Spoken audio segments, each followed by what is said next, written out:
Yes, God, honey, it's Miss Laganja Estranja, and you're watching my Bodyody of work.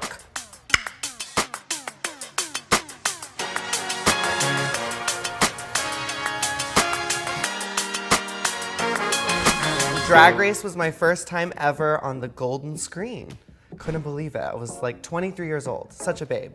When I think about RuPaul's Drag Race season 6, I think about being young, dumb, and full of I just was crazy. I was just coming off of college and living in this sort of musical theater world where everyone around me acted eccentric.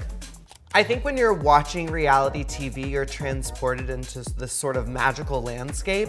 But I think the truth of the matter is when you're making reality TV, there's a lot behind the scenes. We were filming sometimes 14 hours a day, tucked for 8 of them. So it was a very intense experience. And I think when you're just watching something on TV, even when there's intense moments, it seems like it's just a lot of fun.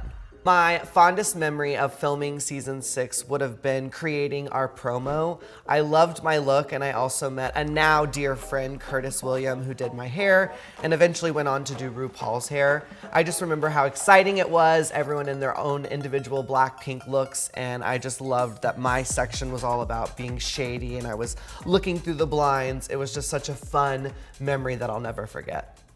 I absolutely loved being on Skin Wars. As an avid fan of the show, I loved it because it was all about body painting. So it took sort of what I did as a drag artist to the next level, in my opinion.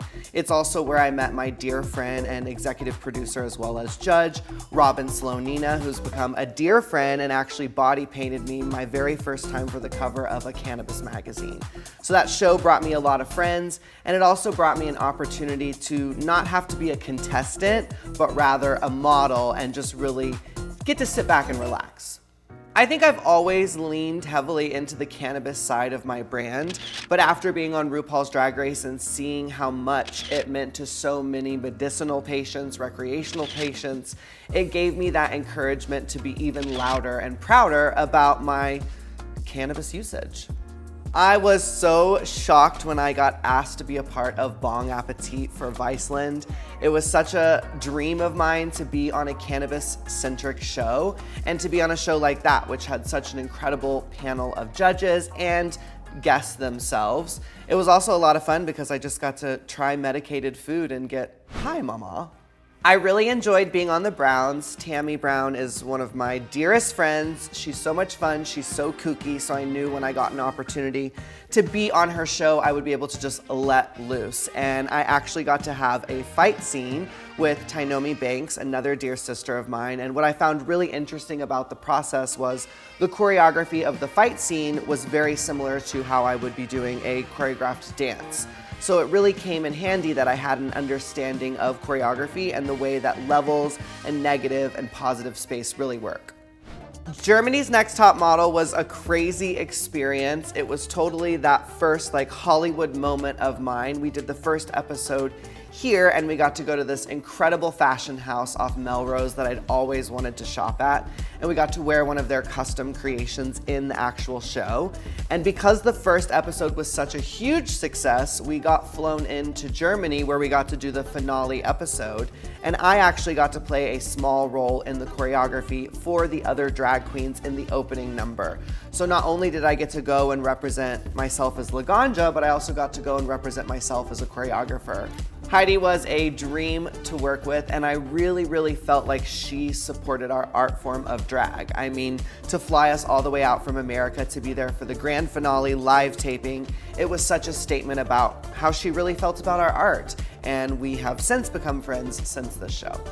I think I've always wanted to be a choreographer ever since a very young age. Even in high school, I was choreographing the High School Musicals, all while also trying to be in them. So this is a landscape that I've definitely balanced back and forth from. But I think choreography is definitely my main passion and what I'm hoping, especially as the years continue, to move more into. I find being behind the lens, being on the creative team, really fuels me in a different way than it does when I'm out there being the star or the face of a product. Being on So You Think You Can Dance was such a lifelong dream of mine. I have grown up watching that show since season 1, and I always really wanted to be on it, but never had the guts to go and actually audition. But there was something about creating Laganja that gave me this super cape, this superhero power. And so when it came time to audition for that show, I thought, you know, I really want to represent the drag community and show that we can be taken seriously and that we can dance, and that the wigs and the gigs shouldn't take away from our actual ability to point our foot or nail our pirouettes. So the first time I was on the show, I made it to top 33 as Laganja. It was an incredible moment for me because Nigel, one of the hardest judges on that show, really gave me his seal of approval, which he'd never really done for a lot of queer representing dancers. It was also such a special experience for me because I really did feel like I got to show people as Laganja what I could do as a dancer. And I ultimately didn't make the cut into the live top 20, and that's what really inspired me to go back the next year and do it as myself.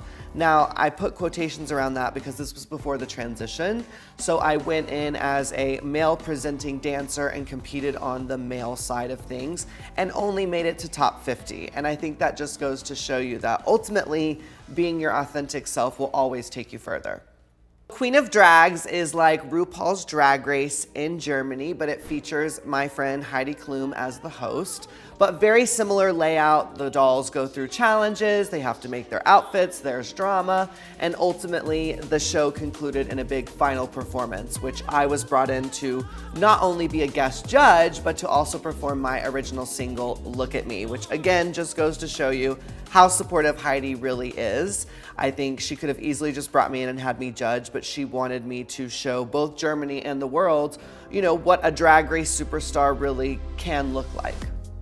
Going back to RuPaul's Drag Race All-Star 6 was definitely a nerve-wracking moment. The minute I opened that stage door and there were the cameras, I definitely felt a little PTSD, but ultimately I knew this was my moment to reclaim my history and to show everybody not only who I am, but who I've become, especially as a trans woman. So it was one of the most powerful things I've ever done, both spiritually and for my career. I traveled the world performing my number physical over 175 times after that episode aired, and it really gave me a chance to sort of revitalize my career and get back out in the scene and show people how sickening Mama Laganja is. I think Physical ultimately has had so much mileage because it was the perfect pairing. It was an upbeat song. It was all about being physical, showing off your athleticism. And I think ultimately it just allowed people to have fun. I think oftentimes we want to see drag performers kick and swirl and twirl and dip, and this number really showcased that I could do that. I think the biggest drop I've ever done was in Puerto Rico. I did it from a balcony of a second-story floor. So I think that was probably the largest drop I've ever done. People ask me all the time, how do you not injure yourself doing this? I do injure myself. Luckily, it's never been that severe. Usually some scrapes and some bruises, but knock on wood, everything has gone smoothly thus far. I think a lot of it is about counterbalancing and catching your weight on your hands before you release your crotch into the ground. I was so honored to be a special guest judge on Chop 420. I was sat alongside incredible chefs, Michelin star awarded chefs, and I was really the one person on the panel who represented the entertainment side of cannabis. So a lot of weight was on my shoulders, but it was just so fun. Now, a crazy story about this show is that everything was in microdoses, so none of us on the panel were getting medicated, so we chose during our breaks to, you know, indulge in some adult libations, some adult medicine, so that we could really feel the zhuzh of the show when we were on and recording, since none of us were really getting that medicated from the food. You know, I've had the extreme honor of performing for many celebrities. There's been Miley Cyrus, there's been Christina Aguilera, Leanne Rimes, Madonna, but if there was one celebrity that really stuck out to me, it was working for Jennifer Lopez. There was a night of 30 Jennifer Lopez's, and different drag queens were representing each of her eras, and I got to be the one from Hustler, so it was super fun because I got to get up on the pole and just shake my shit. Getting to work with Trixie and Katya is exactly what you would imagine it to be. It was crazy, it was zany, it was not always easy, but it was so rewarding. I feel like being able to prove to those two individuals that they are in fact dancers and that they could be in unison and in sync really just made me a proud teacher.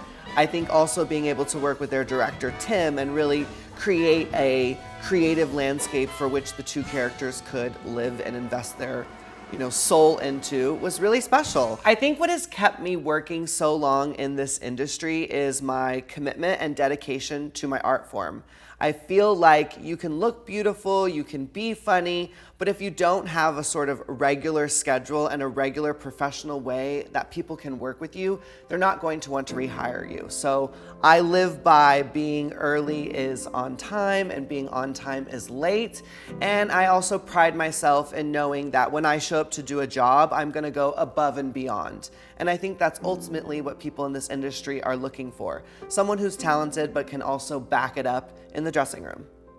I think the biggest difference in the way I approach my work now is how I look at it. I think when I was younger, it was a lot more about having fun, partying, meeting new people. And now for me, it's much more about making real, long-lasting connections. And yes, enjoying the heat of the moment, but also really allowing that moment to be cemented in time and to take it really serious.